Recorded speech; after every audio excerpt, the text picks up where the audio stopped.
Hey, 2011 was a fantastic year for film, so I'm just gonna go over some of my top picks. Hopefully you guys can keep the up.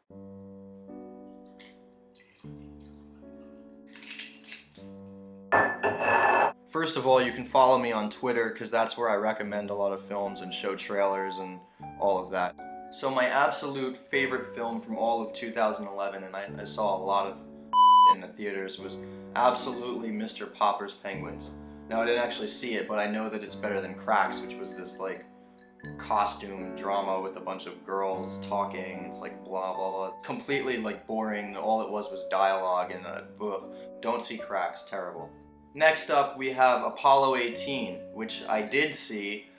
Wonderful movie, very suspenseful. It has a great idea, and it winds up being about moon crabs, about killer crabs on the moon. Mind-blowing. A much better choice than if you were, let's say, to see Tree of Life, which was kind of boring. If you like poetry, you might like it. There's like a dinosaur, but they didn't even eat anybody, so. Also, we have The Devil Inside, which, I mean, I didn't see it, but it looks fantastic. It looks great. Much better than We Need to Talk About Kevin, which I saw at this silent, boring movie theater. Tilda Swinton, she's raising the kid and she doesn't like it. They put stuff out of order, so I didn't get it. Just see The Devil Inside. It made a lot of money, so I'm sure it's really awesome.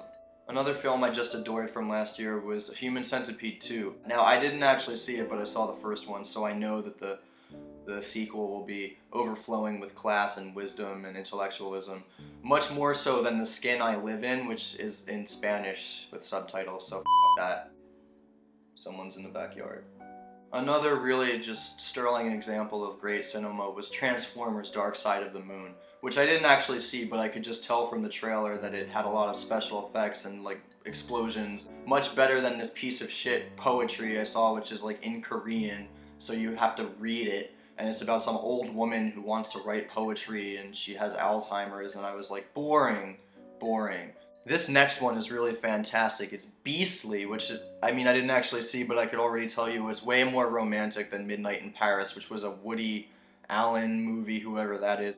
It's about these people in Paris, and some of the people speak French, so that's annoying. Just see Beastly. It's really romantic. There's no French people in it, so that's probably great. Next is Alvin and the Chipmunks, Chipwrecked. Well, I didn't see it, but it looks like it has a lot of really cool animated characters and like a real crowd pleaser. Unlike Take Shelter, which was this indie piece of shit, which might as well have been like subtitled because I didn't even understand what any of the characters were talking about. There was like a storm and he was scared about it. Another really, really great movie, this one I actually saw, was Red Riding Hood, which had a lot of really cool CGI and was twists and turns and a surprise ending.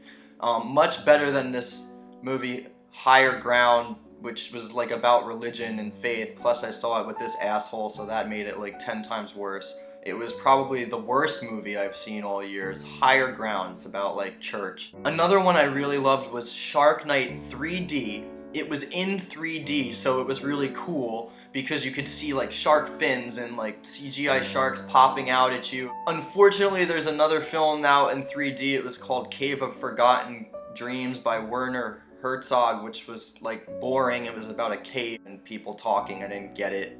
So my last favorite movie of all of 2011, I hope you guys like epics because New Year's Eve had so many actors in it. I just loved it because there were so many different actors in it, so many different things happening and all these really famous people. So I didn't see it, but from the trailer I know that it's gonna be one of my favorites because it has all these people in it.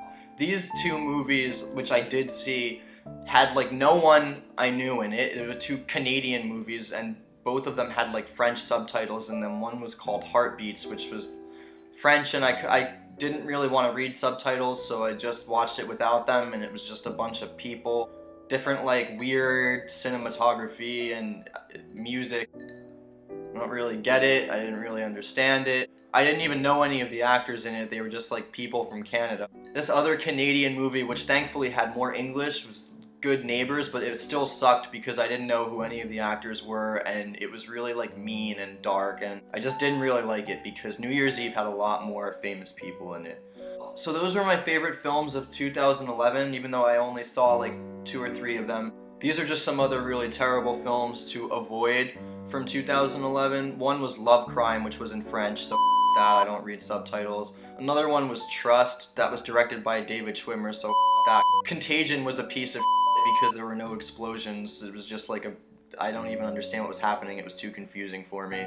Another Happy Day was really depressing. It was sad. I don't know why anyone would want to watch that, and I don't even know what they were talking about. It might as well have been a French movie. So I hope you enjoyed my top list of films from 2011. Please avoid the ones I told you to avoid. Please see the ones that I mostly didn't see, but that I'm sure are a lot better than this Euro trash.